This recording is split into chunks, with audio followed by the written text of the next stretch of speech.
Hey guys, so it's been a little while since my last recording. This thing called midterms came, and then it just got really busy. Um, I wanted to record today because it's Halloween, and I haven't recorded since like the first week of the month, which is kind of depressing. But I've decided that today I'm just going to read all of the creepypastas I had planned for this month at one time. So, without further ado, we shall start with Mewtwo. Let me tell you a story. I lost my blue cartridge and I felt nostalgic, but I didn't want to consult an emulator since the experience wouldn't be the same. Lucky for me, my video game store had a blue to spare. It looked like any other cartridge, with the label and everything. So I popped the sucker in and was ready to reunite with Squirtle for some old-time ass-kicking. The game went as normal, named my rival after a detested anime character, built my team, earned the Boulder and Cascade badges. I dug in the grass to look for Abro when Mewtwo appeared. He's level 70 just like he would be in the unknown dungeon/cerulean cave. Now that was weird. But bear in mind, I don't have a Game Shark. My team was obviously underleveled and I couldn't run, and all it took was several psychics to knock out my team dead. But that's the thing. I blacked out and got back to the Pokemon Center, and I had no Pokemon except for my starter. That's right, my Pokemon didn't just faint.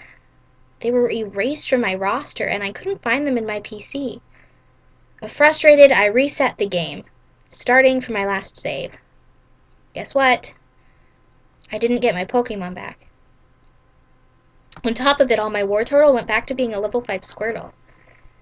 Since I'm guessing the game dictated I must always have one Pokemon on me after I met Professor Oak and left Pallet Town, it reset my starter after it had been killed by Mewtwo. I couldn't believe it. I was tempted to start a new game, but since I'd gotten so far already and didn't feel like grinding in Viridian Forest and Mount Moon again, I sucked it up, bought some Pokeballs, and started building my team from scratch. It must be coincidence I first met Mewtwo above Cerulean. Not only was it close to the unknown dungeon, but it's also where you could first perform the Mew glitch with the youngster's Slowpoke. Randomly throughout the game, Mewtwo found me and wiped out my team. Again, I had to train my Squirtle and catch back my Pokemon. Rinse, slather, repeat. He always went first. No matter what my speed, if I tried using a Pokeball, Mewtwo would kill my Pokemon first, causing me to switch out without having done anything at all. It made me cautious of entering the grass. I caught the Mon I needed and ran, stocking myself with repels wherever I went. Maybe it was useless against an overpowered Mewtwo, but at least it got me through Pokemon-infested areas faster. I learned to dread the wild battle theme and the idea of the screen crisscrossing to black. When I got to Lavender Town, the start menu loaded on its own. The Mew glitch happened without me doing anything. Due to my paranoia, I always carried balls on me, so I managed to catch it without a sweat. Okay, I actually was sweating that time. Later, when I started a new game and tested what happened if you fainted Mew instead of catching it, it'd be right there. No ifs, ands, or buts. Mew will absolutely not go away unless you catch it. Another odd thing about Mew. Like your starter, Mewtwo cannot erase it from your party. But instead of going back to level 5, Mew will be at the exact level you raised it to. Good for me, since grinding gets damn tedious without a partner to bait and switch with. I beat the Elite Four. Now it was on. I got tired of Mewtwo stalking me, and I was going to make him my bitch. Up until this point, I haven't been able to try using a Master Ball on him since he always attacked my Pokemon first. But on the final floor, the final showdown, I finally had a chance to fight back. Depending on what I did, the ending changed. 1. If I use the Master Ball, Mewtwo will force himself to be the first Pokemon in my lineup. In battle, he'd act exactly as a Pokemon would if he didn't have all the badges, with a twist. Instead of randomly using a different move on the Pokemon, Mewtwo instead used Swift, He used them on other members of my party. Mewtwo instead used Swift on Blastoise. The only option in the window was fight, and the only move my team had was struggle. Not only would he take out my opponent, he set up the ultimate middle finger on me, as I could do nothing but watch Mewtwo destroy everything I had. When Mewtwo finished slaughtering my Pokemon, my Mew automatically popped out of its ball and challenged him. When Mew or Mewtwo were down to a sliver of HP, Mew used Explosion, which I had never taught, knocking each other out. After it said Mew and Mewtwo fainted, the game blacked out of battle and stuck there. No buttons worked. I restarted and my file was still there. Still in shock, I avoided my cartridge for a long time before I was brave enough to try again. A battle to the death. Instead of struggling, my Pokemon retained all their moves, and the battle went as it normally should. Any Pokemon I lost in the fight couldn't be brought back, but at least I was at a high enough level for most of my team to survive. With Mewtwo gone, the game went back to normal. I still had Mew, I still had my starter. I played for hours, and Mewtwo never showed up in the grass or caves again. I minded my own business, yet all I could think was, what the heck was that about? 3. What would happen if I don't attack Mewtwo? Crazy thought, but I got curious enough to test it. I used healing items, defensive moves, tried escaping, let my Pokemon faint. I didn't lay a finger on the guy. When my last Pokemon fell to 1 HP, the music disappeared, but not the sound effects. A ... appeared, like when a gym leader talks to you after battle. I pressed A. Mewtwo said, "What have I become?" Next thing I knew, the box read, "Mewtwo, you struggle on itself." Bam! I was taken aback, mortified as I watched this creature beat himself into submission. My Pokemon gained no experience, and I returned to the overworld. In place of Mewtwo is a Pokeball. I take it, and it's an item that didn't exist until Gold, Silver, and Crystal. Sacred Ash. Credits play. The game starts again, and I'm on top of the Pokemon Tower. I open up my Pokemon, and all my team members are there, albeit fainted. I used Sacred Ash, and they came back. You could do whatever you want with the Ash, actually. If you leave the tower without reviving your Pokemon, they'll be erased from your team for good and left to rest in peace. The Ash remains in your pocket and cannot be thrown away. But I was touched to have my little guys again. How could I not use it? Next time you go that deep in the unknown dungeon, there'll be a tombstone where Mewtwo's sprite used to be. When you interact with it, Mew will appear in your window with Mew's cry. Everyone remembers Mewtwo from the red, blue, yellow days. We remember him as the strongest Pokemon in the world, topped only by Arceus, God himself. We remember from the movie an angsty experiment who questioned his purpose in life. It's because of that incarnate of Mewtwo that we fought an important piece of information from the Pokédex. Mewtwo is a Pokemon that was created by genetic manipulation. However, even though the scientific power of humans created this Pokemon's body, they failed to endow Mewtwo with a compassionate heart. We take Mewtwo for granted. We brag about how we caught him with a simple Pokeball, and in later gen eras, we didn't need to chuck the Master Ball at him anymore. Is Mewtwo truly as savage as he lives up to be? What happened to him in the last ending? By forgiving Mewtwo of his atrocities upon my Pokemon, did he kill himself to redeem his soul? Or is he still a monster? Did he become wary and bored of the chase and decided to end it? What does Mew play in all of this? And what about my starter? In the later reborn, each time he dies, or does a clone take his place? What was all in this person's mind while the hack got made? I know better now than to dismiss Mewtwo. For this, though this hacked game terrifies me to this day, I am grateful. That was a decent pasta. Also, my roommate walked through, so, that happened. She'll probably come back immediately. Just kind of ignore her. Not a big deal. And we will move on. I like the Halloween wikia here. It's all like orange. Anyway, next story. Pokemon Plague. You're probably reading this because you like creepypasta stories. I know I, in particular, love Pokemon-related ones. My favorite so far has to be the one about Silver's point of view in the games, Tarnished Gold, I think it was called. I've read many of them, but most, if not all seem to have something in common. They're about a previously owned game that they found or bought through some method, and whether or not these stories are true. I haven't had the luck to stumble upon any of these supposedly hacked games, even though I collect the old Game Boy cartridges, and many of them were used. The closest I've come to playing one for real is the fan-created Lost Silver.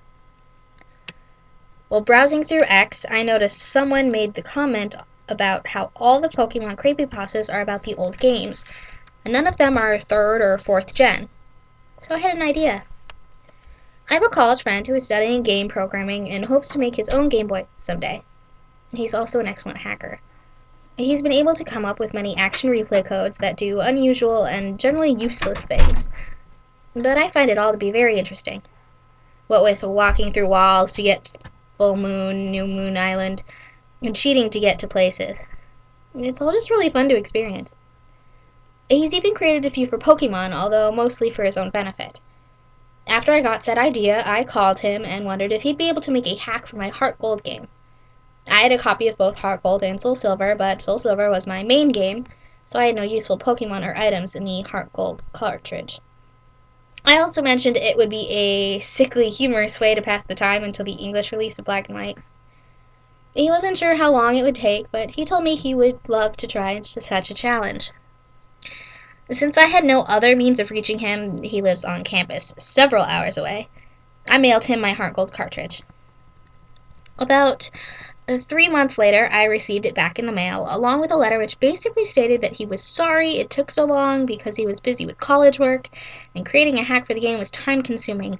I get it. I've been real busy. He also advised me to stop playing the game if I was too freaked out to continue, and also left a little note of all the events which were supposed to take place in the game if curiosity bested me. I was both eager and nervous to start the game. After loading it into my Nintendo DS and starting up the power, I noticed something odd.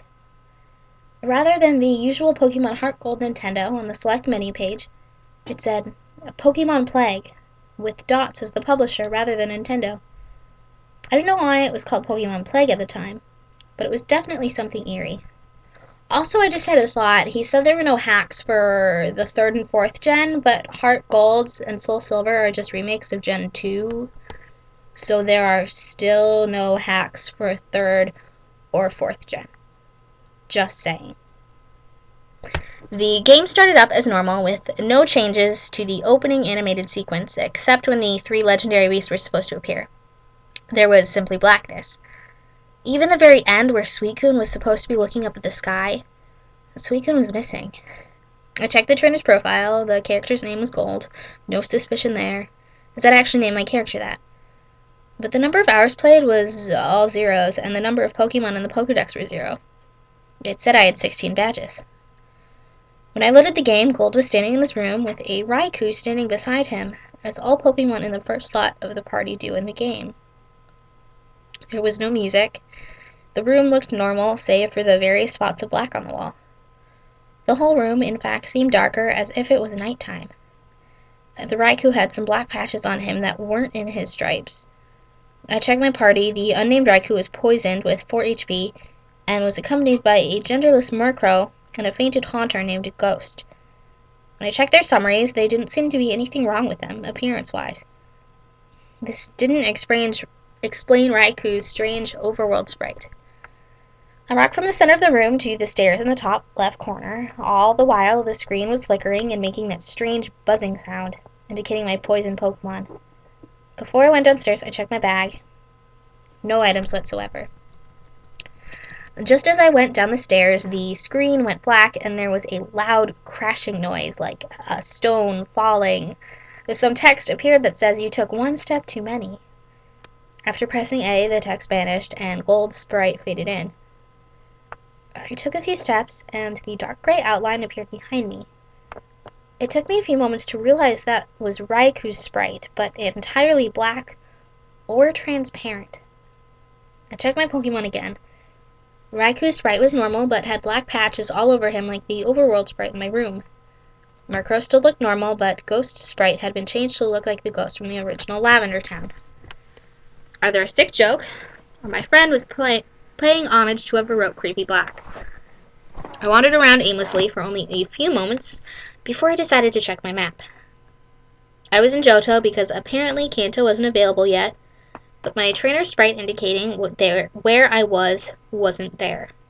In addition, the routes looked corrupted or decayed with holes and scratches in them, and the map's colors had been doused in reds and browns. There was also a demented-looking Entei sprite in the middle of Violet City. It was the sprite that appeared on the map after the beasts were released from Brass Tower, but the eyes were pools of black, and Entei's face was just as scabby as the map roads. Upon returning to the overworld, I was surprised to see my location had changed, or appeared, I wasn't sure. I was now on a linear route, only 2 squares tall, and was heading east. To the west was a steep cliff, which I obviously couldn't get by. There were no trees, the route was enclosed by rocks. The grass was dark reddish-brown. I began walking a little, and every few steps the screen would shudder from poison. Raikou was still walking behind me, and I, appearance-wise, returned to normal, although he did seem to look a little darker. After about 50 steps, I was confused. Shouldn't Raikou have fainted already, with only 4 HP? Apparently, yes. When I checked Raikou's stats again, he was fainted, and his battle sprite's body had turned brown. There were black patches all over, and a few places that looked corroded. His head was lowered, and there were purple slime dripping from his jaws and scattered all over his feet. His eyes were missing, and he was left with 2 perfectly round holes. There was no information on him. All his information was blank, save for his attack section. He knew Toxic, Crunch, Spit Up, and Splash. Slash. Not Splash. Splash is useless. And I knew most of those aren't moves this Pokemon could learn naturally. I immediately switched to Murkrow, who still looked normal at this point. I really didn't want to look at that horrible Raikou. I switched back, but only for a moment, just to listen to its cry. The cry was a normal Raikou cry, slowed down, and an ugly gurgling sound added in, meaning it's not a normal Raikou cry at all. Raikou still followed me. I decided, for the heck of it, to turn around and talk to him. The Raikou made no noise, and a speech balloon appeared with some purple bubbles. A text appeared, and it read, "Raikou is ill with the effects of the plague." I didn't know what this plague was, but with an off feeling, I knew that it was the reason why Raikou was so awful. I continued walking for a minute longer or two, with no major changes in the environment. Although I could hear some music playing faintly, and it seemed to be gradually increasing in volume with every few steps. I didn't recognize the tune at the time, but it freaked me out. The poison shuddering was still happening. I finally reached the end of the road, which was a hole in the ground in front of another cliff face.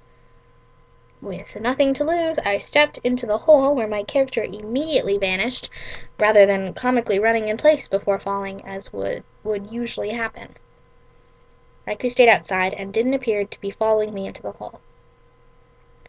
I landed on a single square of cave tile with rocks scattered around the black void. Checked the map. Gold Sprite was again missing, but Entei was there. This time in the very middle of the map.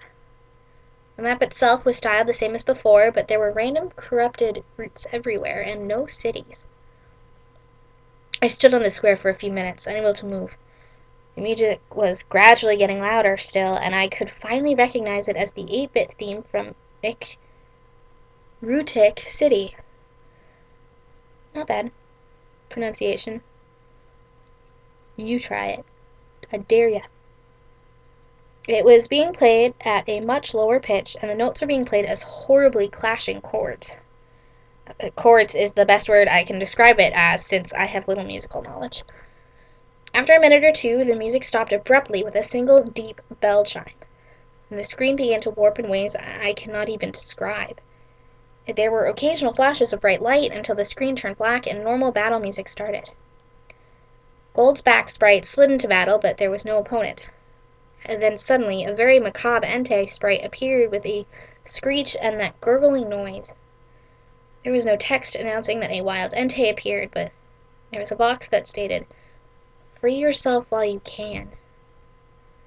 Entei's fur was mangled with dark patches of blood, and in several places there were broken bones stabbing from his body. His paws and chest were corroded like Raiku's body was. There were 2 round eyeballs sitting in his sockets, brown and shriveled, not looking like they should fit in his head. Gold sent out Murkrow, since apparently Raikou was gone, and a battle initiated. I had no items, and it wouldn't let me switch out Murkrow for Ghost.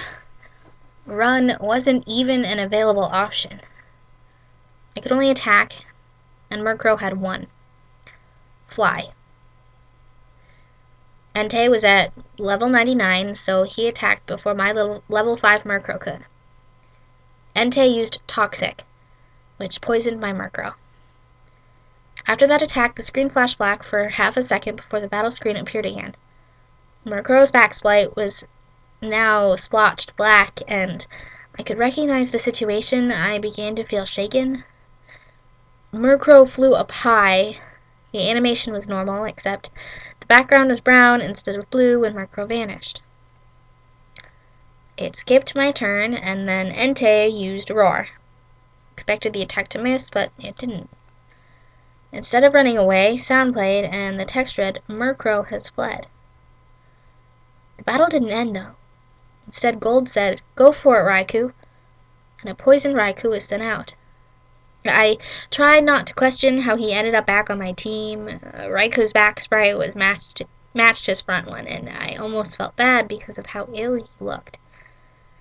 Out of Raikou's 4 attacks, which I previously mentioned, I chose Crunch, since it seemed to be the only one that would do damage. Entei used Toxic, but it failed since Raikou was already poisoned. Raikou used Crunch. Rather than the fangs appearing for the attack animation, several patches of blood appeared on Entei's arm, with the crunch sound playing every time one appeared. Entei's health dwindled about a quarter. At the end of the turn ended, and Raikou was hurt by poison, even though his health was already at 0.1. Oh, at 0. Period.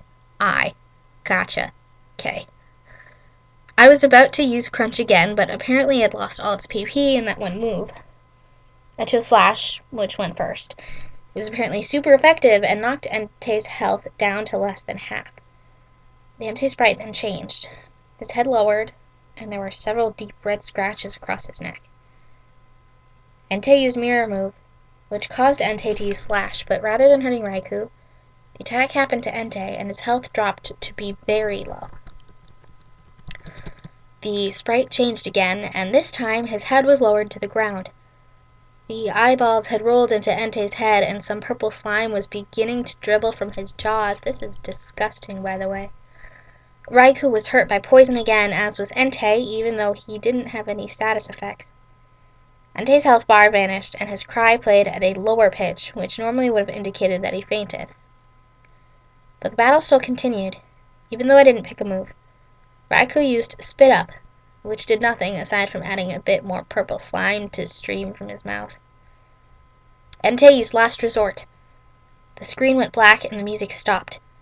The previous warped Agrutic theme played, and I was returned to the overworld, where a single line of gray bricks led me north through the black void and rocks. As I began to move north, I could see that the Pokemon following me was an overworld sprite for Ghost, which confused me because I thought Raikou was in my party and Ghost couldn't even have been selected for battle. Something odd I also noticed was that my trainer sprite seemed darker somehow. A chill went down my spine when I made the connection that it looked similar to Raikou's darkened sprite at the beginning. By now, the screen had stopped shuddering, and I wasn't sure if this was scary or relieving. I checked my trainer card to see if there were any changes to Gold's image. As I suspected, his skin was splotched black, but there was something different. Half of his face was corroded away, revealing muscle melting into skull. The gym leader sprites were all replaced by black squares. I closed the menu and checked my Pokemon. Ghost was not in my party. Instead, I now had a Poison Raikou and a seemingly normal Suicune. I checked their sprites. In addition to Raikou's previous rotting figure, his bones were visible, and in place where there were muscles and tendons dangling from his body. All his muscles appeared to be brown and rotten, and there still appeared to be poison vomit at his mouth. His Suicune was shiny, and nothing seemed to be wrong with him except that he was frozen. Level 100 with full health as well. I decided to switch Suicune to be first in my party, and upon returning to the overworld, I had shiny Suicune following me.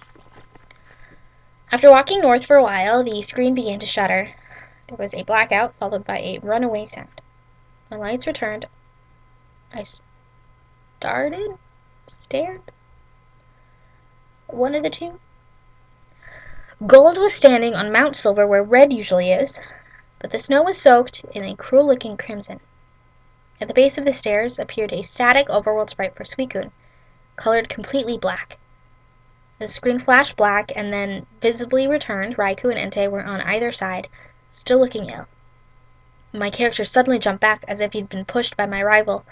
He stood just in front of the three dogs, looking up at Red's pedestal. And then there was a horrid squelching noise. What is a squelching noise? What does squelching even mean? I don't even know. The screen darkened gradually until there was no more visibility, just the demented critique theme and that bloody noise. The sound for the attack crunch began to play multiple times. Every time it sounded, there was a gasping noise followed by gurgling. The screen remained black, but during the noise sequence, I swear I saw very quick flashes of images. One of Suicune's face with his eyes bleeding and savage teeth. One of a maskless Entei whose face had been replaced by torn, bleeding muscle. And one of Raikou whose empty eyes seemed to captivate me for the moment I saw them. A text box appeared. Gold used last resort. A long scream started, but it was interrupted and the sound stuttered as if the game froze. It was a continuous, awful shriek, and suddenly both screens messed up. The bottom screen was a jumble of pixels, but the top one clearly resembled a face. It was a warped version of Gold's, enlarged to fit the screen, but hatless, and his hair was all over the place. His face looked horrified, and his eyes were round sockets with shriveled brown orbs inside. His mouth was twisting off of his face in a grin, and the jaw looked to be falling off. The back of his throat was jammed with purple ooze, which was slowly dribbling past his teeth. The skin was corroded in several places. After this, I immediately closed the DS, and the sound stopped. The green light blinked normally, which was a relieving reminder that it was all not real. I shut off the power and took the game out, stuffing it back in the mail pouch it came in. It was the last time I ever loaded up that copy of Heart Gold, or Plague, as the game called it. A few days later, I called my friend, telling him the hack was impressive but scared the crap out of me. He felt bad about frightening me, but at the same time, I was happy he made such an effective game. I then asked him how he made the very last sprite of the trainer's face, which was very well done, even though it disturbed me to no end. He immediately freaked out and told me the sprite wasn't supposed to be in the hack. He apparently made it a while ago for a different project that was scrapped. That project's main focus bore several similarities with this hack, as I later learned. And it wasn't the trainer's face at all. but somehow it got mixed in with the coding of the game, and my friend claimed that he played the hack through several times, and that last part never happened. Later on, I checked the note he left me in the hex events, and supposedly, after Gold used Last Resort, he's supposed to fall to the ground like Raikou did, and the game would reset, disallowing anyone to save. The last glitch bit is what set this game off for me, so I sent it back to my friend and told him he could keep it if he wanted to play around with the coding of Heart Gold at any time.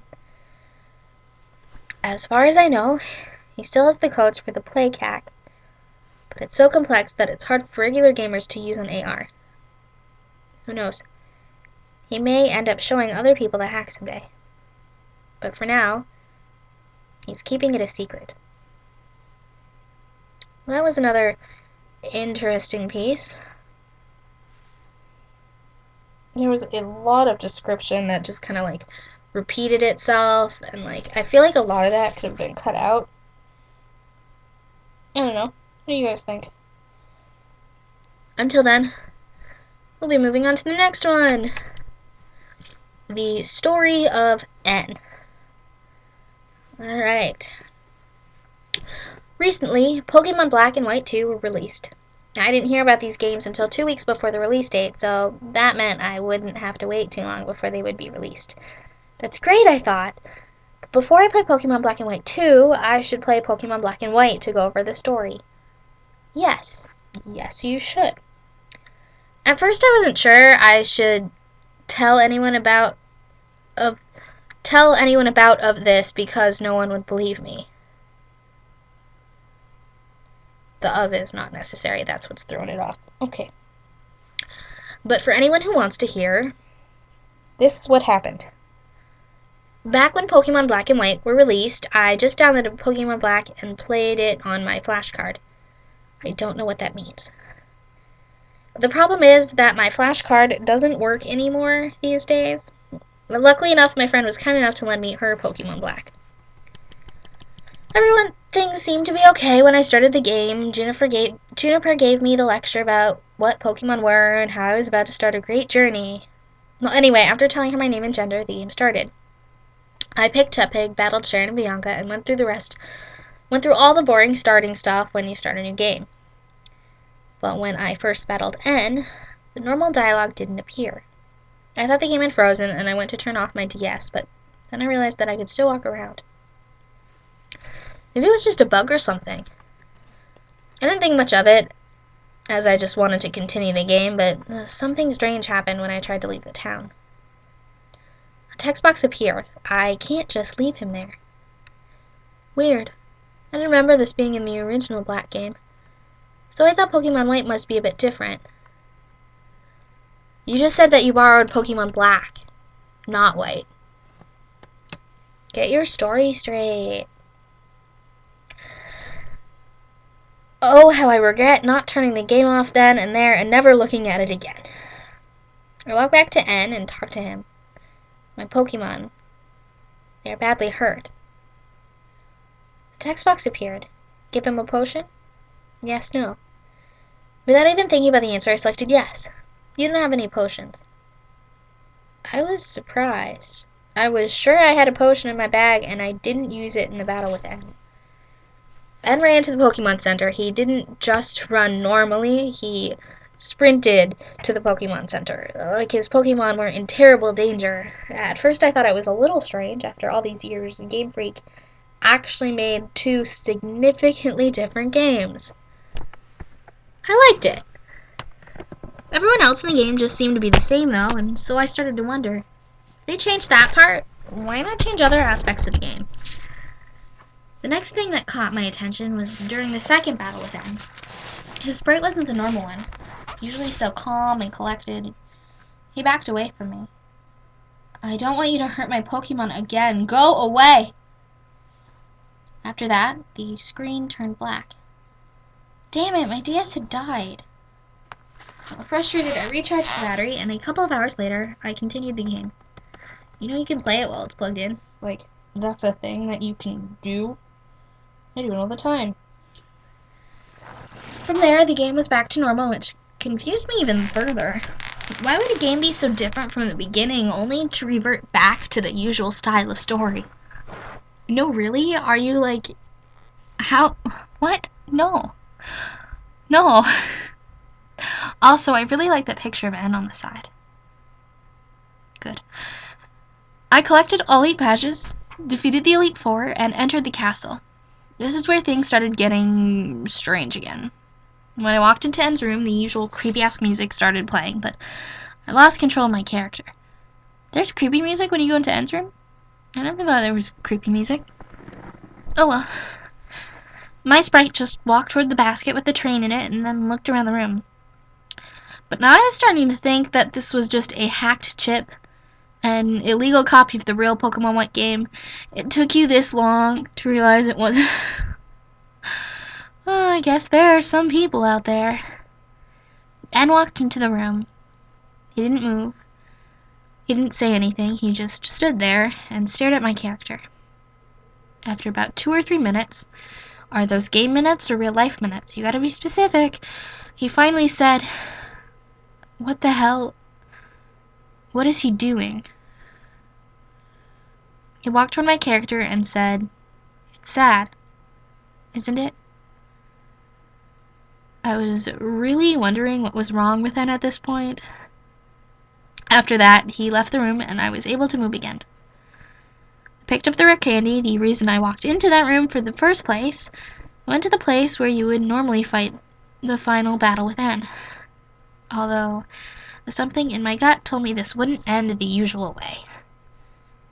When I got to the main room, I battled N and Geetsis just like normal. But after defeating Geetsis, he turned to N and said, "Finish him," and took a step back. What? Geetsis walked toward N and said, "N, he killed one of your beloved friends. One of your Pokemon. Don't you want revenge?" I couldn't read anymore. N had needed my help, and I had just turned my back on him. This was all my fault. I steeled my emotions and continued, "N, this is not a game," and moved forward towards me. Not a game? He turned to Geetsis and a text box appeared. Dots. Geetsis' sprite grayed and faded away. The screen turned black. I hear the sound from when you enter a house, then I find myself back in my character's house. In his room. The game reverted to normal, and I tried to forget everything that had happened. I was sure that the not a game thing wasn't just a hacker screwing with the player. How can you be sure? You can imagine that after playing this, I wasn't overly excited for Pokemon White 2 anymore. However, I still bought the game. I didn't want another hack like before. I started playing it. Everything was normal until... yeah, you can guess where things started to get weird again. After I defeated the Elite Four and Champion Iris, I visited N's castle. I walked in and found N standing facing me, silently looking down at the floor. I was trying to talk to him, but to no avail. I decided to give up and leave, and as I tried to exit, and finally said, "It's been a long time." I hope that's not how the real game goes, because I haven't finished White yet. Actually, I'm nowhere near finishing White 2, so, yeah. I really want Y, but I don't have a 3DS, and I won't get one until Christmas. Boo! Anyway, I didn't know what was going on. I thought it was just some sort of Easter egg or something like that. I walked into N's room, and the usual slow, childlike, the music started playing. Just like the first time N walked in and said, "I'll never forgive you." I realized this wasn't some kind of Easter egg. He was really talking about his dead Pokemon. The music became slower and deeper. At first, I didn't even notice it. "You'll pay for what you've done." I realized he wasn't talking to my character. He was talking to me. This wasn't a hacked game, nor was it an Easter egg. This was something much worse. I slammed the off button on my DS, looked up into my reflection of my PC monitor. I always game play games in front of my PC. The chair is really comfy. I saw a face behind me. I turned around to see who was standing behind me. Of course, there was no one to be seen. I closed my eyes and tried to calm down. What I had seen was horrible. It was N, but not the normal N. He had red eyes, a smile that reached literally from ear to ear on his face, and white hair. And worst of all, his eyes were bleeding. To this day, I still don't know what really went on, why it happened to me, but I'm sure it's nothing good.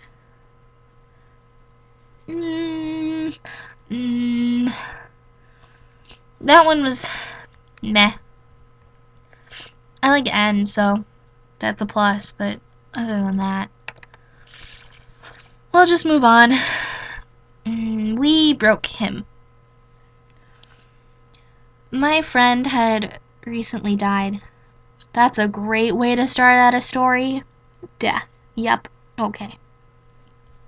He was a huge Pokemon fan, especially of the old games. In his honor, I visited his grave yesterday and left my Pokemon Blue there. Why would you give him... What? Why would you do that? Do you know how much that's worth? I also went home and played my Pokemon Sapphire for 3 hours. Clearly, I should have played something else. Obviously, since you're writing a creepypasta about it. I put it in my DS and selected it. The title screen never came and instead showed a sped up animation of how he probably died. Apparently, he got into a fight with a kid at school, and the kid had a gun. Still the normal start menu. There was a save file there that I don't remember. Well, that's something to throw at us right away. No build up, just bam. Okay then. The player's name was Doug. I selected it and I was in a cave. Those damn Zubats. I walked out of the cave and it said I was in Little Root Town. But I wasn't. There were random caves and bodies everywhere. The ground was sort of a red-green color. It was raining what appeared to be venom. It's probably just acid rain. And there were Pokemon standing around one particular body. My character was forced to walk over the body. The following conversation then took place. It was your entire fault, Kyran. So, why did you let him kill himself? You abandoned him for your games, and now you will feel his pain. I blacked out right there. Oh. When I woke up, I was right where I was. Good to know. The time was 7:30 a.m. and it was Sunday. I slept for 2 days. Huh. Then I noticed something that wasn't there before. My Pokemon Blue game. I told you not to leave it there. Not caring how it got there. Obviously, because somebody didn't break into your house to bring you back your Blue game. I put the game in my Game Boy, since the DS can't play old Game Boy games. Well, not the DS Lite. A regular DS could. The intro was normal. The save was another file named Doug. I selected the file and it was some kind of hallway, like in Lost Silver. I walked down and suddenly the fly animation played. I showed up on Cinnabar Island, except there were bodies that looked like they were decaying, scattered all over the place. How many dead people are in this one? And my phone made the new text noise. The text read, Hop your hat now?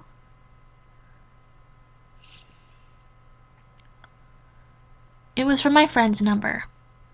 Who is doing this? Hesitantly, I looked back at the game and went, oh, your real life phone said that. Okay. Sorry, it took me a second to get that one. I looked back at the game and went down. More decaying bodies, except they looked less and less human as I progressed. So they look more and more Pokemon? Suddenly, the fly animation played again. I showed up in a grass field, face to face with a decaying body that stood up, bleeding and torn open in some spots. A text box showed up. Check Check phone now. I'd missed 33 texts. The first one said, stat of dat gam, followed by 31 that said broke. All from my friend's number. The last text said, you broke him. Now we broke you. I looked back at the game, and I was in a battle with the decaying sprite. It was Red's body, but it said, Ejan wants to fight. Ejan was my dead friend's name. How does it know all this stuff? It's just a game. The game continued as if I pressed A. It didn't send out any Pokemon, but instead a dialogue box came up. I hate you. You just piss me off in so many ways. It's not effing funny. I only said effing because there are stars and the word's not really there because apparently you can't type swear words. K. Bye. You never listen to anything I need to say. You're always obsessed over a different thing every week, and you're always trying to be nice to someone when you're actually making them feel worse. You're doing 2 of the 3 things right now. You deserve what you're going to get. My phone made another text noise. John, the in-game one, said, don't read the text, Kiran. I don't know how to pronounce these. Sorry, guys. Seeing as how you ignore every damn thing I say, you'll read it anyway. I did read the text. It said, kill me, kill it, kill you, Kiran. This is just too crazy. I looked back at the game. It said Pikachu has died, Charizard has died, Wartortle has died, Bulbasaur has died, Pichu has died, Blastoise has died. How do you have a Blastoise and a Wartortle, cheater? This was my exact team in a previous save file on Pokemon Blue. The game would repeat this except with current teams of my other games. Finally made the last one. D-Log committed suicide. I named all of my other games' characters D-Log. The camera panned around to each one's view, and it showed a series of slash animations that repeated for about half a minute. The camera panned back to D-Log's view. The head vanished. Then the arms. Then the body lowered. The battle scene ended and went back to the overworld. The decaying sprite was gone, and my sprite had no arms or head. Red cuts would appear all over the front, along with green substance flowing from where the head would be. As I walked around, the green kept dripping more and more. It started to turn an orangey color after a while. The sprite then started to fall apart, revealing more cuts that bleed blood and green substances. Eventually the sprite was nothing more than a greater skeleton. My phone rang. Another text. Look behind you. I turned around.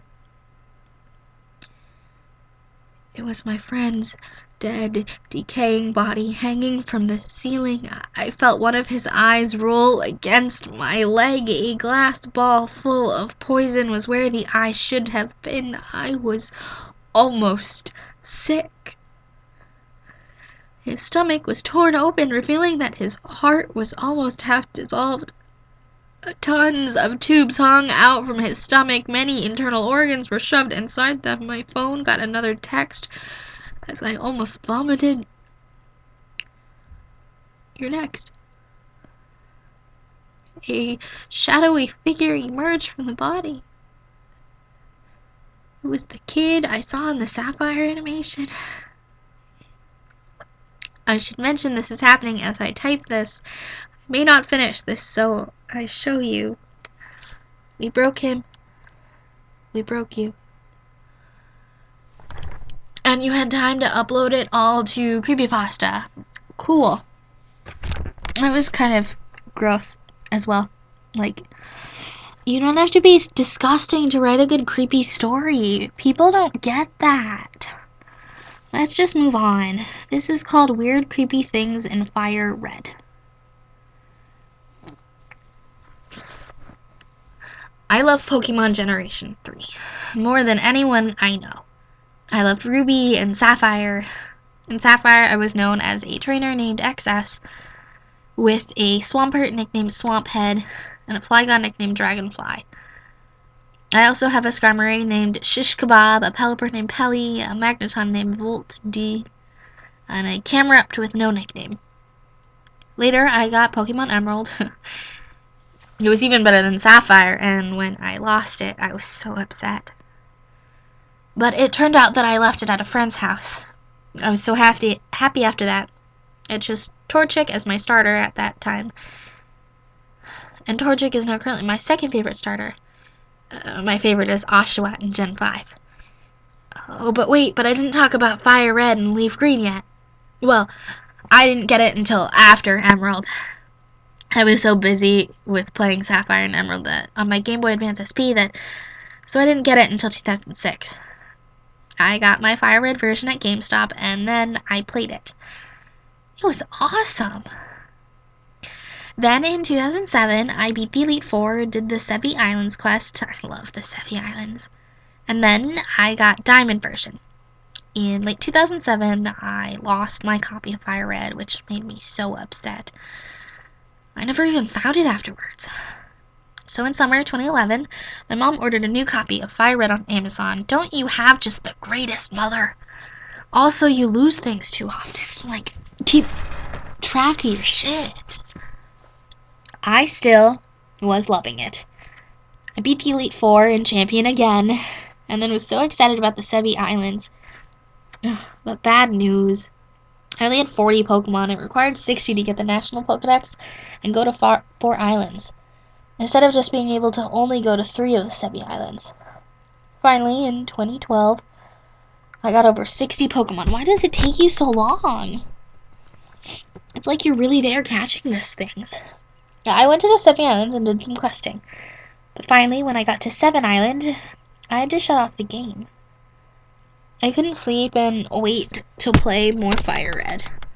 I wanted to get up and play it. But when I got up, the Game Boy Advance SP said Game Boy Nintendo, and I moved on to the game. When I started the game, I did some trainer battles and got the Lucky Punch item. I tried to find the code place with the boulders so the unknown could appear in the ruins. But when I was walking there, the game froze up. And when the game froze up, I turned it back up. It just said Game Boy, no Nintendo. If the game is actually in there, which it was, it would say Game Boy Nintendo.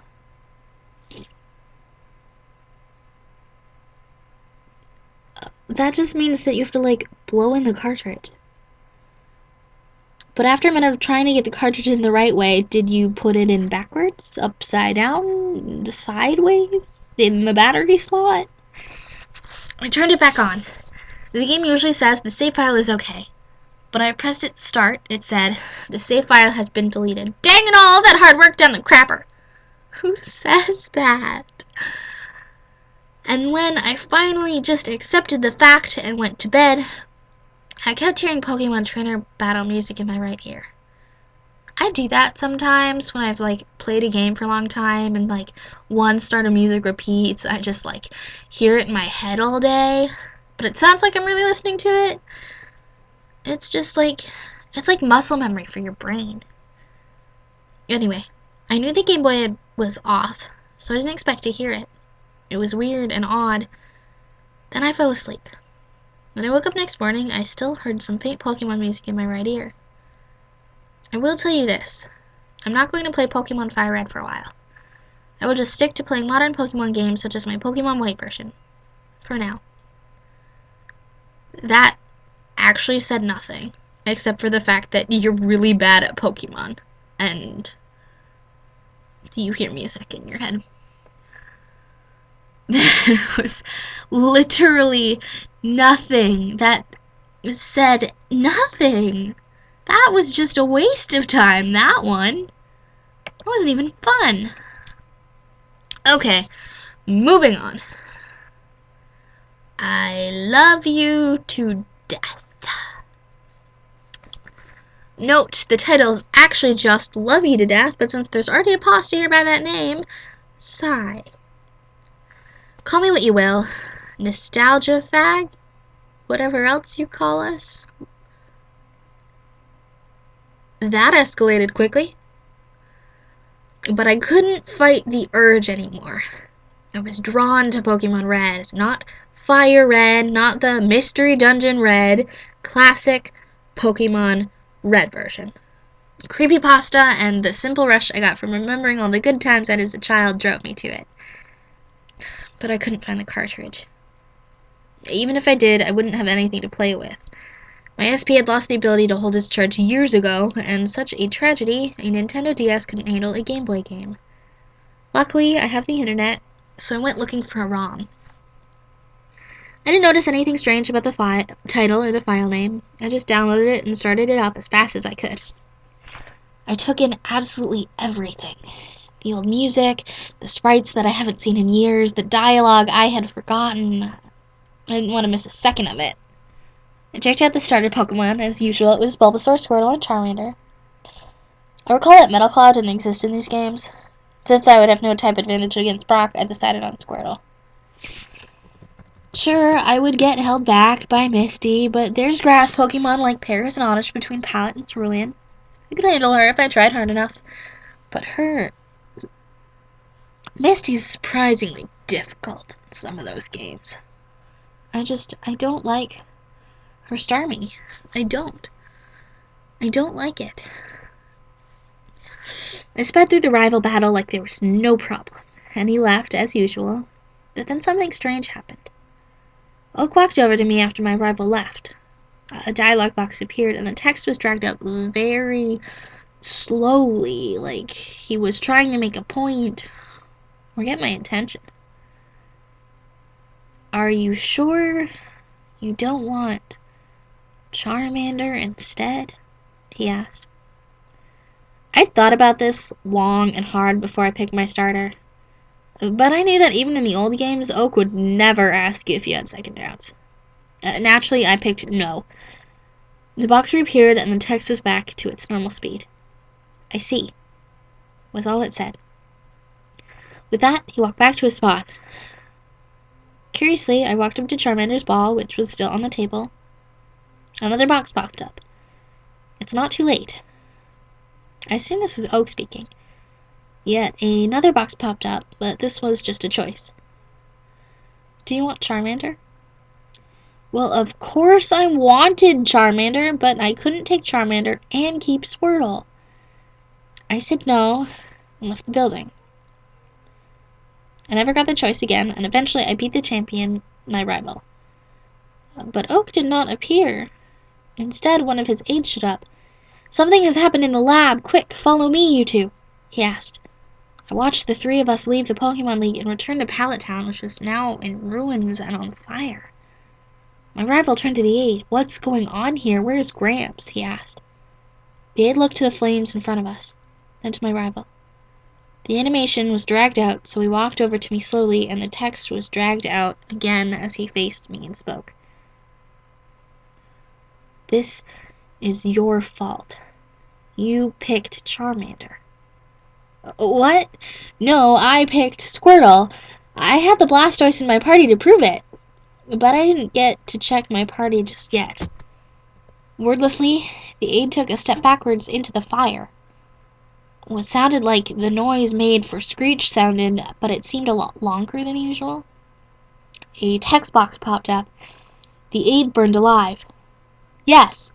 Yes, he did. But why? Why did he kill himself like that? My rival turned to me. Charmander, I thought you picked Squirtle. He voiced my thoughts. But you never get to explain yourself in these games, and that bothered me more than ever this time. I noticed something was coming towards us slowly in the distance. It was a Pokemon sprite of some sort. Look out, my rival cried. He kicked me out of the way suddenly. I say kicked because I remember this happening in Gold, Silver, and Crystal. He could have pushed me, but I'm guessing he kicked me. I read the text box carefully. Charmander used flamethrower. Okibi burned alive. Charmander? Wait, that Pokemon just set my rival on fire and killed him. Why was I worried that it was Charmander? The Pokemon turned to me and Charmander's cry rang out. I was suddenly in a battle. I like the way this is written. Just quick side note, it's kind of snarky. I like it. There was no music as Charmander's sprite appeared. I remember the sprite from the few times I'd seen it before I had looked for the ROM. But the one in front of me looked a lot angry than usual. "Don't you love me, Victoria?" it asked. Victoria? That wasn't my trainer's name, it was my real name. There wasn't a gender option in this game, so I just named myself Ash and moved on. I didn't realize it, but I was shaking. In game, it never let me send out a Pokemon. The options were fight, bag, talk, and run. I pushed talk. "You never had doubt in me before. Why did you doubt me this time? You know I would never fail you. I would never let you down, Victoria. Come to hell with me, Victoria. Come to hell with me." I was speechless. Charmander used Flamethrower. I watched as the trainer's HP went down. It stopped at a small sliver of 20, and I was burned. Victoria burned alive. Followed it shortly after. I tried to hold back a scream and turn on my AC. I was actually hot. I watched as Charmander walked over to the water. "I will see you in hell, Victoria. I know you still love me. You can love me in hell. We can be together in hell." Those were Charmander's last words. Charmander jumped into the water. Charmander died. I watched in horror as the screen cut to black and the Pokeflute music played. Slowed and distorted to the point where it was almost beyond recognition. Eventually, the music stopped. The ROM shut down on its own. I searched my folder shakily, but the ROM was missing. It had deleted itself. I searched for the ROM again, but the link wasn't in my history, and I couldn't find the page anymore. The ROM was meant for me, and me alone. And now that it had served its purpose, it destroyed itself. I looked at my reflection in the mirror, expecting myself to look pale and stunned, but that was not the case. My cheeks were red and I was sweating. I was burning up. I took a glance at the dolls lying on my bed behind me for some reason.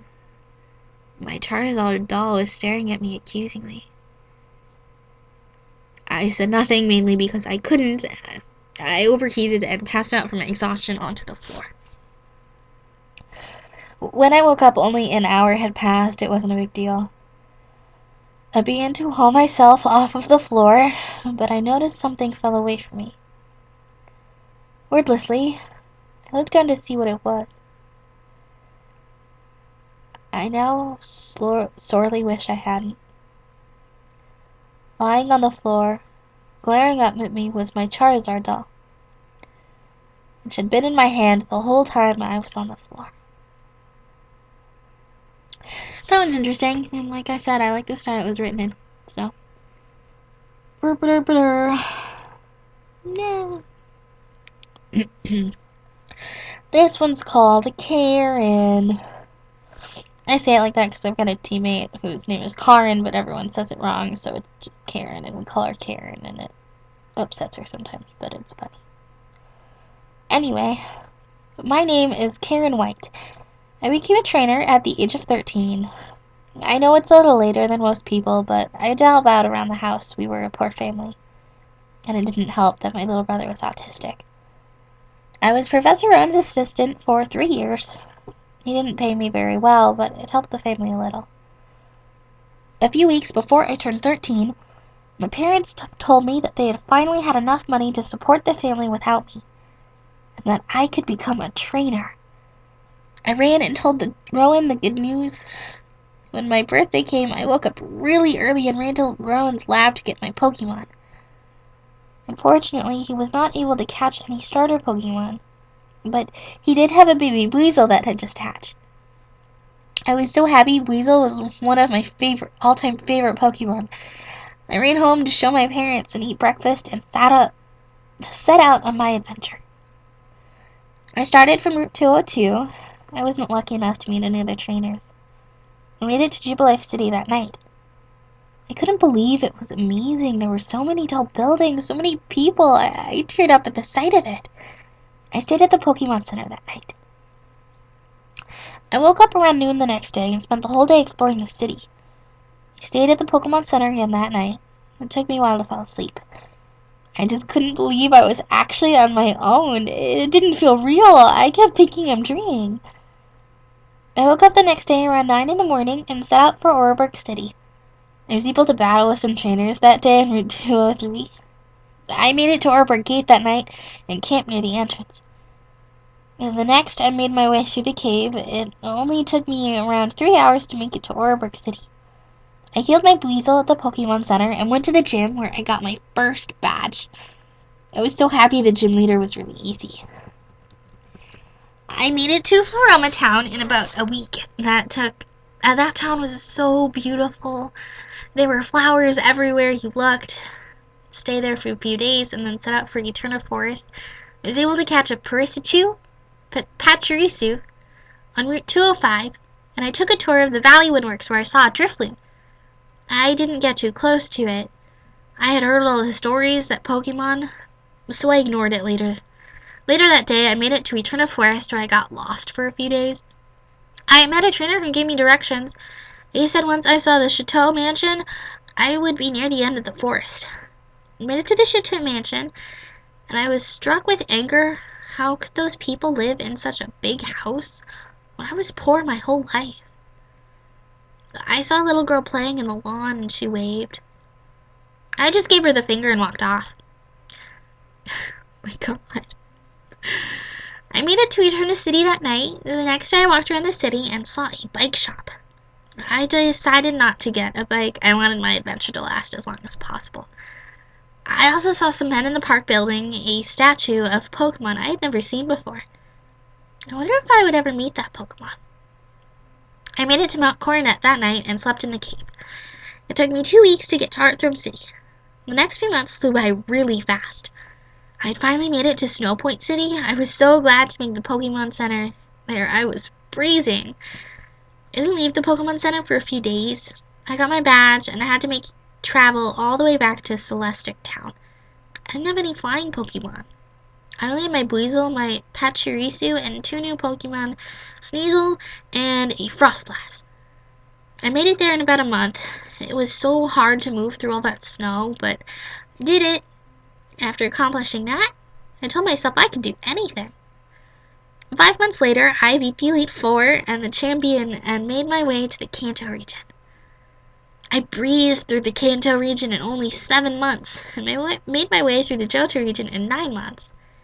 After that, I traveled to the Unova region, where it took me 2 years to beat the Elite Four there.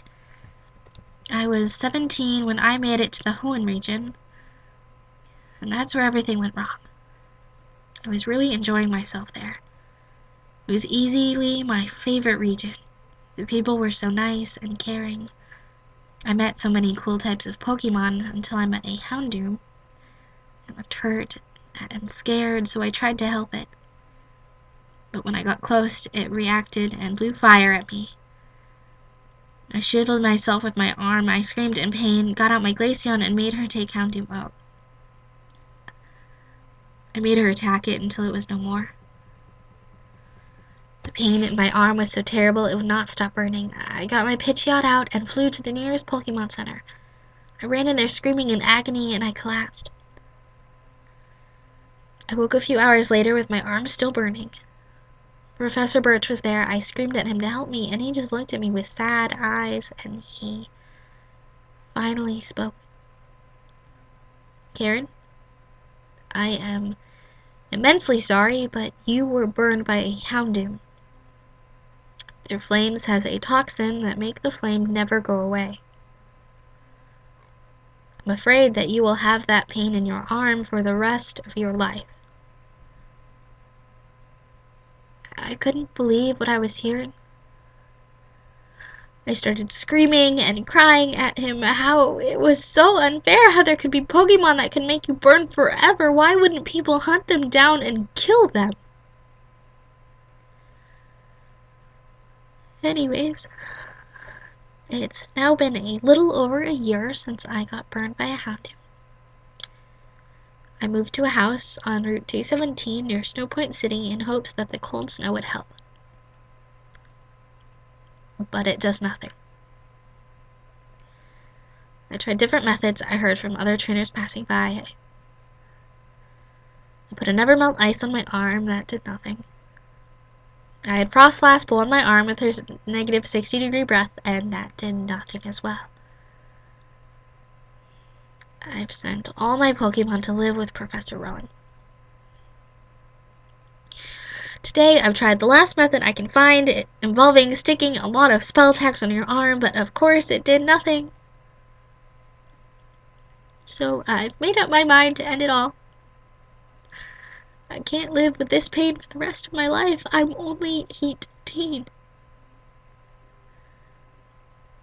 I will hang myself when I am done writing the suicide note. I have killed many Houndooms the last year, and I hope whoever finds this note will continue my legacy of hunting Houndooms. They need to be wiped out. Now that you know my story, I can finally kill myself. I hope in the next life, my pain will be gone. I kind of liked how the emotional structure of that one built. I do. And like how they brought into the like Pokedex entries and things of that people just like look over. That was cool. Pretty cool. Anyway, the next one, we've only got a couple left. Love me, and only me! Cute. Me and my dad pulled up to Walmart in our van, thinking of what to get. You can get one, and only one, DS game. Is that clear, Zoe? My dad asked me. Okay, when I pick one, I'll meet you at the counter in the game area to buy it. We walked out of the car and across the parking lot into the large, looming Walmart. When we got inside, I went to the game section, and Dad went to wait at the game section counter. As I browsed through the games, one caught my eye. A shiny silver box with a picture of a Lugia on it was Soul Silver. I noticed the price was expensive. Still deciding to get Soul Silver. That's because it has the Pokewalker. It's even more expensive now. It's ridiculous. I walked to my dad. I've been wanting this since it came out. Please, Dad? Fine. He asked a man at the counter to unlock the DS case to get Soul Silver for me. We walked to the case, keys in hands, and unlocked it. I followed him, and he handed me Soul Silver. We soon exited the Walmart with Soul Silver in my hands. Thanks, Dad. You're welcome. I leaned towards him and gave him a big hug. Soon, I was addicted. And that one day, I already made it past nearly half of the Johto gyms with Berry, Ambrosia, Duncan, and other Pokemon. Around July, I beat Johto completely. How far is July in relation to when you started? Me and my team of Pokemon were nearly unstoppable. I surfed across the pond to get to Toho Falls. Inside, it was dark and murky, but I wasn't afraid. Barry quickly left me into the water and up the waterfall. Who is Barry? If it's one of your Pokemon, let us know. Soon I was outside and proud. Many trainers tried to block my progress but failed. I traded my Dialga and Palkia from Diamond, both at level 100, to get past the game quicker. But to be able to do what I wanted easier. But you can't use them unless you have all the badges first. Because they're level 100, they won't listen to you. Eventually, Red was the last trainer standing to block me from completing the game. I took out half his team with Dialga until it was defeated, and then I used Palkia to finish him off. I was proud, victorious, a champion, a cheater. I finally felt like training my level 100 Star to the game. The normal cutscene played, and everything was normal. I missed her and wanted to see how she did in battle. Using the action replay, I set up a battle against a level 100 Staraptor. The Pokemon Star is. Starries fly. Star soared into the air. Ditto used Transform. What? I never said the Pokemon did Ditto. Well, I'll just catch it then. I threw an Ultra Ball at it, and it shook. Once, twice, 3 times. Click! Staraptor was caught. Name it? I named it Shifter since it was part Staraptor, part Ditto somehow. Its level reset to 1 suddenly. This is what I get for using action replay. It took days and weeks to train it to level 100, but I did it. Then I finally decided to use Star in battle again. A wild Ursaring appeared. Go, Shifter. Shifter? I was using Star. Shifter used Brave Bird. It's super effective. I was shocked reading the next line of text. Ursaring died. Action replay never made things like this happen. What happened to Star? I looked at my party to find Star with 0 HP, and her status was dead. What did you do to Star? I yelled at Shifter. To my surprise, Shifter replied, You trained me from level 1 to 100 without action replay. So I killed Star, and you'll love me, and only me. But I love all my Pokemon the same. Not anymore, Zoe. How did he know my real name? My trainer name was Silver. Because all creepypasta Pokemon games know the real person's name. I got on my bike and went to the Pokemon Center. Okay, turn on Bill's PC, deposit, release. Shifter refuses to go. Release! You can't get rid of me. You know you love me. I turned off the game, hoping the data would be gone since I had been charging my DS while training him, never saving. Why would you do that? Turning the game back on, it went right back to where I turned it off. The Pokemon Center was empty with skulls where NPCs stood. In my PC, it was the same. The skulls where Pokemon once were. In my party, there were skulls too. In all spaces except for Shifters. Like what I did while you were gone? I killed everyone who wasn't a trainer and destroyed all Pokemarts and stole your Pokeballs. Now you can only battle. You love me and only me. I noticed he missed a Master Ball in my bag. Okay, Shifter, but you need a rest. You can return to your Pokeball for now. Okay, Zoe. He referred to me with my real name again. I quickly went to where Mareeps were and caught one. It was male, and I named him Duncan. I gave him the light orb. Duncan was back. While Shifter was resting, I trained Duncan to level 100 in a matter of days, since he somehow had boosted XP. Checking his summary, I noticed his sprite has a yellow cape. He read his summary out loud. Duncan, the Hero Ampharos. Stats are maxed out, like Shifter. Ability is Hero. Hero Ampharos is unable to be killed or deleted by Shifter. Moves are Charge Beam, Power Gem, Thunder Punch, and Signal Beam. I heard Duncan and Shifter's cries. Exiting out of the menu, I noticed something. Champion battle music came on. Shifter attacked. Go Duncan. Duncan's back sprite had a cape too. Duncan used Thunder Punch. Shifter used Brave Bird. The battle was long. It took nearly an hour. The screen went black as soon as Duncan and Shifter's HP both went red. You tried to kill me. To take Zoe's love of all Pokemon away. Why? She trained me from 1 to 100 in a matter of weeks. I want her to love me and only me. I gawked at the next chain of events. The rest of you are only just sprites, but I'm real. Just watch. Fine then. My DS flew out of my hands as a real blood-covered Staraptor and a caped Ampharos came out of it. 'Cause that could happen. Shifter picked me up in his talons and flew into the living room and out of the house. You will love me and only me. Duncan, help! I cried for help. Duncan flew out of the house somehow and used Thunder Punch on Shifter. He dropped me with squawking in pain, and Duncan carried me to the ground. They fought hard, but never gave up. Hours later, Shifter fell to the ground and whispered to me, "Love me? If I let you love others? Please?" A full revive flew out of my DS and out my window. I cracked it open and dumped the powdery inside into Shifter's mouth. Thank you. And now? Shifter grabbed me and flipped me onto his back. Love me and only me.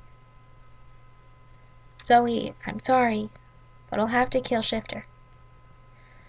Fine with me. I don't know what's going on anymore. Did the other one talk again? I guess. The Shifter carried me off at full speed. Duncan chases after him, shooting out his attacks, and it is now in present tense. Suddenly, a shadow slashed its claws across Shifter's face, temporarily blinding him. Past tense again. He crashed into a tree, and I grabbed one of the branches. A real furret curled around me, comforting me. Barry, you're back! I blinded him by using Shadow Claw on his eyes. Barry's soothing voice made me feel braver. How dare you! I'll have to gouge my eyes out now since they're useless now. Zoe, stop loving them. I am your only love. Barry shot a dark pulse into his mouth. Duncan shot a final power gem. Slowly, Shifter collapsed onto the ground, dead. We need to go back into the game. I'll restore the rest of your Pokemon while you sleep. It's getting late. Duncan picked me and Barry up and flew back to my house. He and Barry went into my DS, and it saved itself, then turned on. I fell asleep, dreaming of the chaotic battle. But somewhere, deep inside me, knows this isn't the last I'll see of Shifter. Love me, and only me. It was highly unrealistic. Also, you're a cheater. Okay. The phone emulator. I'm getting tired, guys. There's this one and another one. I don't know if I'll get to that one. Let's see. Does anyone remember a site called thattopicrum.com? It was up and running for about 6 months, 2 or 3 years ago, until hacked by a Pika Smurf. Or at least that's what it said when I tried to enter this site to download a new ROM. Well, my story starts a little earlier when my favorite aunt, she said she'd kick my ass if I said her name here, bought me a Game Boy. Used. Fire Red and Sapphire. Now I know Fire Red and Sapphire don't go together, but hey, that's all we could afford for $60. That and a chocolate bar. After playing them for a long while, my brother stepped on Sapphire, and my mother washed my pants with Fire Red on them. They deserved punishment. Sadly, my Game Boy got stolen at the school locker rooms. I still had Monster Ranchers 2, DBZ, and a few others. My mother gave them to my cousins, and I didn't have a Game Boy anymore. And nothing creepy there, right? Well, that's because they never acted up, and I never hacked those games. That's just how I fell in love with Pokemon games. I'll never understand how some people can play like me. They play them over and over without getting bored. The creepy stuff began with that site I mentioned earlier. It was a Monday afternoon. I was just checking my inbox on Facebook. Only new on was from my friend Miguel from Puerto Rico. Yo, Miguel. His first name is also my... Oh, that's an L and not an exclamation point. You just typed it wrong. His first name is also my middle name. I encountered this new site for Game Boy ROMs. Solo tiene like 80 or so. But if you are really nice, man, check it out. Website. It really didn't have many games, but it had stuff like Mega Man, DBZ, and Pokemon. I hadn't yet found a copy of Gold that wouldn't glitch when used. I downloaded Gold and placed it on my emulator folder. It ran smoothly. It didn't have any glitches that I could see. Sadly, I had to move a lot from side to side and couldn't sit at the PC and play properly without my brother. My family has a store coming and closing the emulator window. That little bitch. Whoa, that escalated quickly. I remember about Me Boy and that I had it on my USB. I placed my USB into the port and copied Gold to a folder with other ROMs. I then ran Me Boy and used it on the Gold file. After a moment, it was ready. I simply plugged my phone's cable into the computer and copied the .jar file on my phone.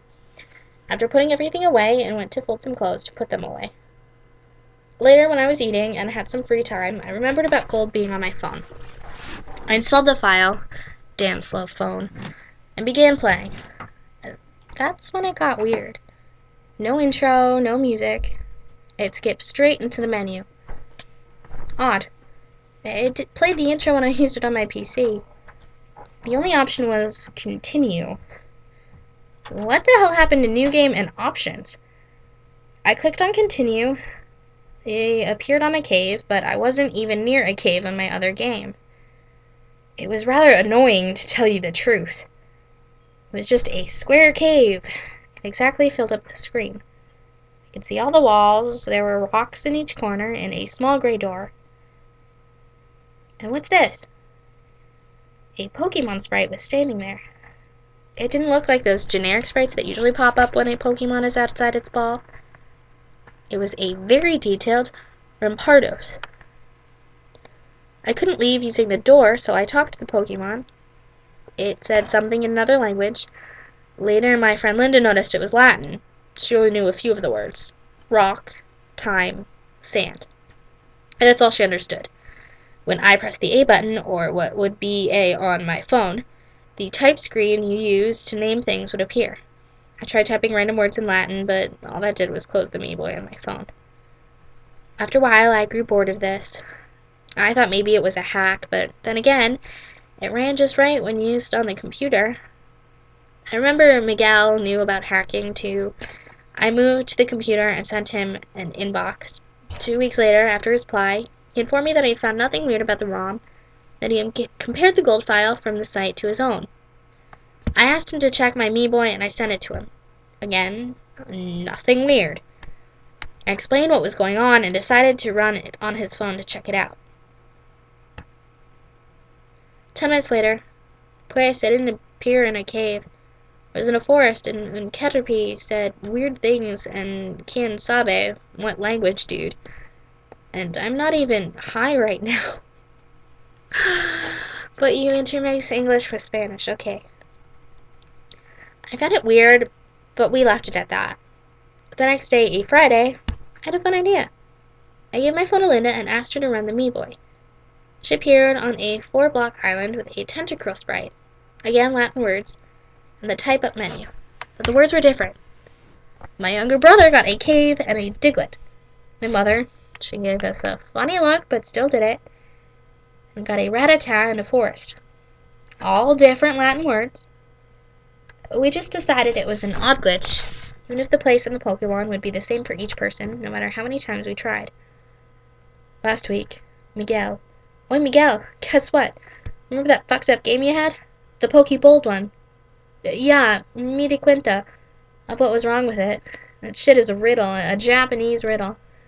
I figured if we type the answer in Latin to the Pokemon will let us in. Don't you just love me, Quay? I'm just gonna try it and tell you what happens when you log in. I used Google Translate on the riddle and answer. Write me up, man. I was busy at work and didn't read his inbox until night. He hadn't answered yet. I checked his wall. I got a secret you mofos would envy me. Mierda. Que putas es esto? That's all I found from him. I think he got the right answer and was let inside, but I'm not sure what happened to him. None of our friends know what happened to him. He hasn't logged into any of his MMORPG accounts or anywhere else. He just vanished. He lives in Puerto Rico, so I can't check on him. I guess I'll never know what was behind that door. See, what you're supposed to do then is you're supposed to Google Translate, and then you do it yourself, and then tell us what happened, even though you disappeared, and you can still somehow magically post it. That's just really uncreative, dude. Okay. This is the last one, and my roommates walked by a couple times looking at me really weird because I'm just sitting in the floor of the middle of the room reading out loud to my computer, so I hope you guys like this really long. I don't even know how long I've been recording so far.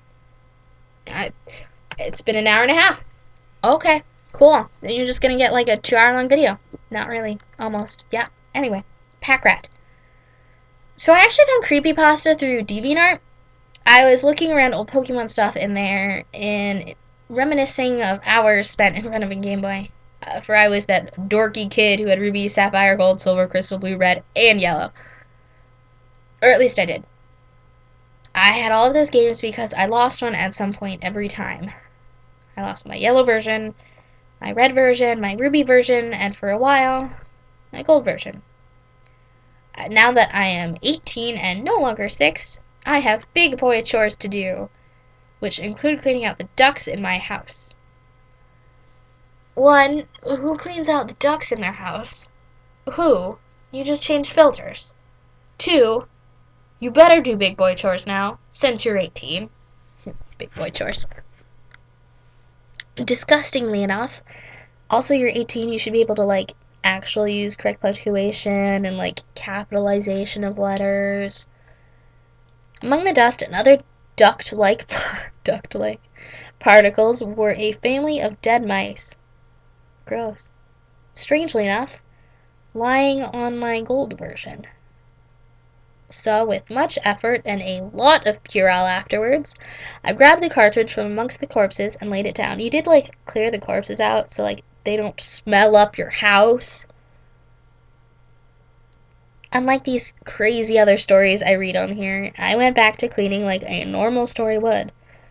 It was only when I finished my chore did I bother to scrub off my game and wonder about what had happened. I didn't have a Game Boy at the time. Ironically enough, I sold them all off and just kept my old games around as keepsakes to just look at and remember. Who does that? Who just holds on to the games to look at them? What? No. But upon finding this gold version, I kind of wanted to start it up again. So, cutting the story short a bit, I got myself a Game Boy Advance SP and a charging cable and set myself down on my bed to get to work. Thank you. I appreciate you shortening that up for me. This also may sound strange to you other writers, but I didn't head for the Forsaken Gold version either. I started out with my blue version, which I had 148 Pokemon. I was missing Bulbasaur evolution, and I did have Mew by trading away my 97 Charizard when I was younger. Everything looked in order, and as sweet nostalgia set into my joints, I started up my Crystal version, which I remember to be my favorite first. Everything was fine there. Did you start out with Blue or did you start out with Crystal? I don't know. Everything was fine there, no glitches, just my sprite standing outside the bug catching contest as normal. So after inspecting my Pokemon, I turned it off and turned on to Gold version. Here's where all the fans who have spent the time reading this oddly specific and realistic story should start to get on their feet. It didn't start up right. In fact, the Game Boy words that start up when you turn the game on kept shifting from blue to red to green and the yellow, and then back in that order. Did not let me proceed. To those trying to guess why at home, it was just some dust. I blew it out, and then everything came to order. Smart guy. Smart 18-year-old big boy. After the initial loading screen and continuing as normal, I checked out my team. A level 35 Scyther, a level 40 Dragonair, a level 48 Pidgeot, 58 Meganium, a level 70 Ampharos, no relation to the Drain story, and a level 87 Suicune. 1, 2, 3, 4, 5. Okay, 6 Pokemon. Good. I was rather impressed with 8-year-old me. I cleaned up well. At least with the legendaries, it seemed. I didn't quite remember where I was, and I prefer walking around to remember where I am instead of flying about. All I knew was that I was in some grassy area. I walked a couple of steps down and saw a trainer with their back facing the screen. I tried to talk to them, and there was no response. I figured the game was old, so I walked back to where I was. Right about where I got to where my starting point was, the game froze for a second. Just a hair, enough to notice, but not enough to consider turning it off. And I went into a battle. It was a level 2 Rattata. I prefer never to run from a battle, so out came my Scyther and I pressed A super fast to just try and get it over with. Somehow, the Rattata went first. I really had no care, and its tackle only slightly damaged my Pokemon before Cut ended it. And I went back to the overworld screen. I went to walk back down toward the trainer, and before I took a step, another Rattata attacked. This one was level 5. The same thing happened, only my Scyther took slightly more damage. But all in all, he was less than 1/8 down from normal. Back to main screen, I took one step south and another Rattata. Level 7 attacked, doing significantly more damage to my Scyther with a critical hit quick attack. Somehow my Scyther was down to about half health, but managed to vanquish the lower level annoyance. One more step south, level 10 Rattata appears. This starts to get annoying because I don't even know where I am at this point. So I set my Scyther to use Wing Attack, which would have killed the Rattata by a pleasingly high margin if the rat hadn't used Sand Attack. I missed, and the Rattata used Quick Attack again and again and again. After a good 3-minute fight, the victor was pronounced. The wild Pokemon trumped my Scyther. So now I got angry. I don't like leaving battles because to me that is admitting defeat. So I throw in my Dragonair, who is in no way going to be beaten by a stupid rat. One twister sent that little annoyance into oblivion, and I'm back at the main screen. It is then that I realize how worked up I got over the dumb Rattata. So I pause, take a deep breath, and then try to walk another step south. Rattata attacks, this one level 17. Now I've been thinking I would have realized that a span of 16 levels within 3 squares shouldn't be possible. But I was so furious that Rattata that I wasn't thinking any more than taking my rage out on it. Unfortunately, the area I was in seemed to like Rattata's speed much better than mine, so Rattata went first and sanded my Dragonair. If I ever get my hands on whoever invented Sand Attack, then they are dead, because in no real situation should a Rattata ever be able to defeat a Dragonair, except today. So I sent out my Pidgeot to end the battle with a Wing Attack. So guess what happens next? One step south, one more Rattata. Only this one seems a little bit bigger, boasting a level 22. My Pidgeot went out and started the battle off, finally, with a fly. Rattata's Sand Attack missed, and down came the bird with a critical hit. Except here's where it gets interesting. Despite the lack of a health bar, Rattata didn't faint. It caught me with a second Sand Attack and depleted half of my health before I finally got in a Wing Attack to kill it. Now this can be easily explained. It could have had 1 health or something, but it really looked like there wasn't any left. So I went back to the menu, and without taking a step, a level 26 Rattata ambushed me. I'll keep this one short by saying it was a normal battle with me being the victor with minimal damage. But as soon as I exited, another one popped up before I could take a step. Also level 26, and more resilient than before, actually destroying my Pidgeot without a Sand Attack. So with fire in my heart, out came Meganium. Mega Drain ended that battle. I got to the screen and it finally seemed like the Rattata were gone. Meaning I got to walk south to the trainer, who this time responded. Except the glitch game and the letters were all in some cryptic language. I ignored it and went south, feeling like I recognized the place, finally, as being near the ruins of Alf. It wasn't. I continued on, with every step being bombarded by more Rattata, slowly killing away my party until I was just left with my Suicune. I had one super potion and couldn't fly away. Why couldn't you fly away? I was trapped. And then it happened. I got attacked by a level 38 Rattata with a mean Hyper Fang, because everyone hates Hyper Fangs, damn Rattata. I took him down after a good 50 health off of me, and it wouldn't bring me back to the main screen. It was like an invisible trainer deployed it. A random Pokeball was thrown from nowhere, and another level 38 attacked, taking 50 more health. Then a third Rattata, 50 more health. My Suicune was down to about 130 or so when it happened. The Raticate appeared. A shiny, level 50 Raticate. Its moving sprite and cry were double the length of normal, and in one Hyper Fang, it was down to the red zone. I had one shot. Blizzard. The Raticate? Unaffected. I mean, literally took no damage. Somehow its cry went off again, and it attacked with a quick attack, bringing my Suicune down to 2 health. I knew I was finished. I couldn't run. I didn't want to waste my super potion. I waited for the Raticate to attack, and it did. Down went my Suicune. But instead of waiting out, I was brought back to the main screen with my Suicune at 1 health. Every step I took was another Rattata. Couldn't do anything, and whenever I would faint, I was back in the rat hole. Suddenly it was night, and they were all Raticates at level 40, and then shiny Raticate appeared again. I fought hard, actually using the super potion, and through a valiant and downright lucky shot, a duo, or Hyper Beam and Surf, finally brought the Raticate down. Once it died, my game restarted, and I was in Newmark Town, and only my Suicune, asleep and at 1 health. All the other Pokemon were in my PC. I saved the game, and it remains on my shelf. I will never bring it back down. Never again will I look at a Rattata or a mouse at the same time.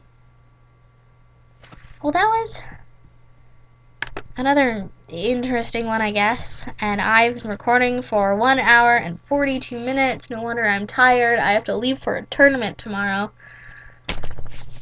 I get to go speak. Yeah, fun stuff. Actually, though, it's so much fun. I'm so excited. Yeah, so, like, I hope that makes up for me not recording, like, in all this month, sadly. So, you know, whatever you want, like, comment, subscribe. If you're still listening at that point, make some